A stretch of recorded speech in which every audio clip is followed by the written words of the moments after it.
अब क्वेश्चन क्या करेगा, अब दो डाइस देगा। अभी तक सिंगल डाइस का क्वेश्चन था, अब दो दो डाइस दे देगा। मान लीजिए अब की बार दो डाइस दे दिए। दो डाइस वाले क्वेश्चन हम किस तरीके से करेंगे वो देखते हैं। मान लीजिए पहला क्वेश्चन है, इसमें दे दिया 1 4 6 3 4 5। जब दो डाइस क्वेश्चन में दिए हों तो हमें सबसे पहले देखना होता है, इन दोनों डाइस में ये चेक करना होता है क्या कोई अंक कॉमन मिल रहा है। अगर कोई एक अंक कॉमन मिले, दोनों पासों में अगर कोई एक अंक कॉमन मिले, हमने ये वाला पासा देखा, ये वाला पासा देखा, देखा हमने कि ये 4 अंक यहाँ पर भी है, 4 अंक यहाँ पर भी है। इन दोनों पासों में हमें 4 अंक कॉमन मिल गया, और तो सब कोई नहीं, सिर्फ एक अंक कॉमन मिले। ये दोनों पासों में जब कोई एक अंक कॉमन मिले तो हमें क्या करना होता है, पहले वाले पासे का हमने 4 नंबर यहाँ लिखा, कॉमन वाला जो भी है अंक वो। फिर इसके बाद में इस पासे में क्या करते हैं, क्लॉक वाइज, यहाँ 4 नंबर है, क्लॉक वाइज चलना चालू करते हैं। जिस खाने में पहुँचते हैं 6 फिर 1, 4 के बाद 6 फिर 1, इस तरीके से लिख लेते हैं। क्लॉकवाइज का मतलब, क्लॉकवाइज का मतलब घड़ी की सुई की दिशा में, घड़ी की सुई हमारी इस तरीके से चलती है क्लॉकवाइज। तो हमारा 4 के बाद ये मान लीजिए 4 है, 4 के बाद हम क्लॉकवाइज चलेंगे, 6 आया, 1 आया, इस तरीके से चलेंगे हम, 4 6 1। इसके बाद में जो कॉमन वाला अंक है दूसरे पासे का, वो कॉमन वाले के नीचे ही लिखेंगे। कॉमन वाला अंक दूसरे पासे के कॉमन वाले के अंक के नीचे ही लिखेंगे। फिर इसके बाद में क्लॉकवाइज चलेंगे, 4 के बाद 5, 5 के बाद 3, 5 5 के बाद 3, इस तरीके से हम लिख लेंगे। अब इसमें क्वेश्चन क्या पूछा जाएगा, मान लीजिए इसमें पूछा गया था हमसे कि 3 के अपोजिट कौन सा अंक आएगा, 3 के विपरीत पूछा गया था कौन सा अंक आएगा। तो क्वेश्चन हमने इस तरीके से इसको सॉल्व कर लिया कि जो भी दोनों में अंक कॉमन है उसको पहले पासे वाले का लिख लिया, 4 6 1 क्लॉकवाइज सेट कर लिया, 4 5 3 क्लॉकवाइज सेट कर लिया। अब जब हमने ये सेट कर लिया तो अब हमारे पास सभी एक दूसरे के अपोजिट अंक मिल गए, यानी कि 3 के अपोजिट 1, 1 के अपोजिट 3, 5 के अपोजिट 6, 6 के अपोजिट 5, 4 के अपोजिट 4 नहीं, जो अंक गायब है वो होगा। कौन सा गायब है, 2 नंबर गायब है, तो 4 के अपोजिट 2 हो जाएगा, 2 के अपोजिट 4 हो जाएगा। इस तरीके से हम बता देंगे 3 के अपोजिट एक आंसर आ जाएगा, इस तरीके से। अब मान लीजिए इसी तरीके का एक क्वेश्चन और देखते हैं।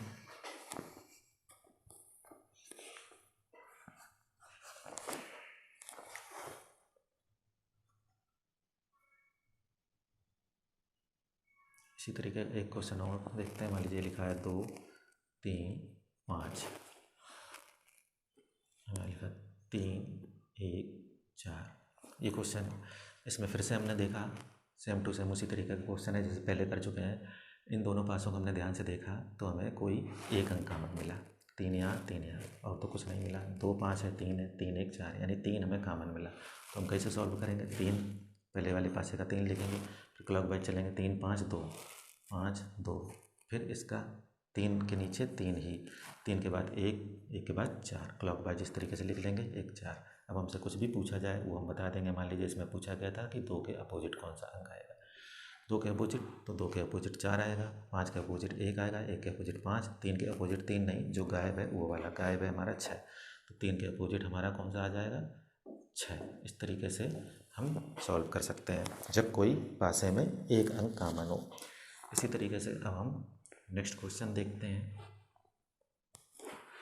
जब पासे में दो दो अंक कॉमन हो, जब पासे में दो दो अंक कॉमन दिए हों, जब हमें कोई दो पासे दिए हों और कोई दो अंक कॉमन मिले तो उसको किस तरीके से सॉल्व करेंगे हम देखते हैं।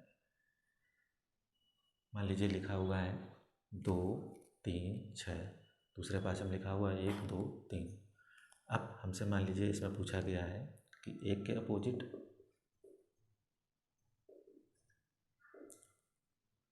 एक के अपोजिट कौन सा अंक आएगा, और मान लीजिए मुझसे पूछ दिया गया 2 के अपोजिट कौन सा अंक आएगा।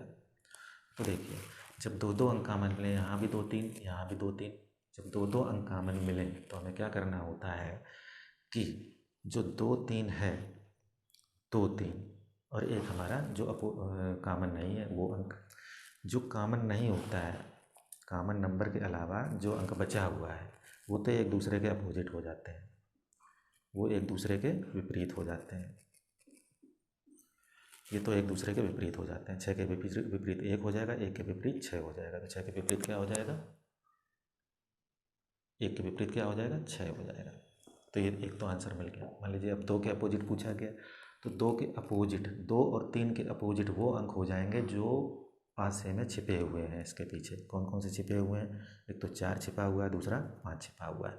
तो 2 के अपोजिट क्या हो जाएगा, 4 भी हो जाएगा और 5 भी हो जाएगा। 2 के अपोजिट कौन कौन से अंक हो जाएंगे, 4 भी हो जाएगा, 5 भी हो जाएगा। ये इसका भी प्रश्न ऑप्शन पे डिपेंड करेगा। मान लीजिए इसके ऑप्शन बनाए कि 2 के अपोजिट कौन सा हो जाएगा, ए नंबर में दे दिया मान लीजिए 4, बी नंबर में दे दिया 1, सी नंबर में दे दिया 3 और डी नंबर में दे दिया 6। तो इस कंडीशन में इसका आंसर ये हो जाएगा। अगर मान लीजिए 4 और 5 ऑप्शन में दोनों है तो कोई ना कोई एक ऑप्शन ऐसा ज़रूर बनाएगा कि ए व बी दोनों, मतलब कि ए व बी दोनों। तो इस कंडीशन में हमारा आंसर, मान लीजिए यहाँ कुछ भी 3 दे दे ए, इस कंडीशन में हमारा आंसर ये हो जाएगा। तो ये इस क्वेश्चन का आंसर हमारा ऑप्शन पे डिपेंड करेगा।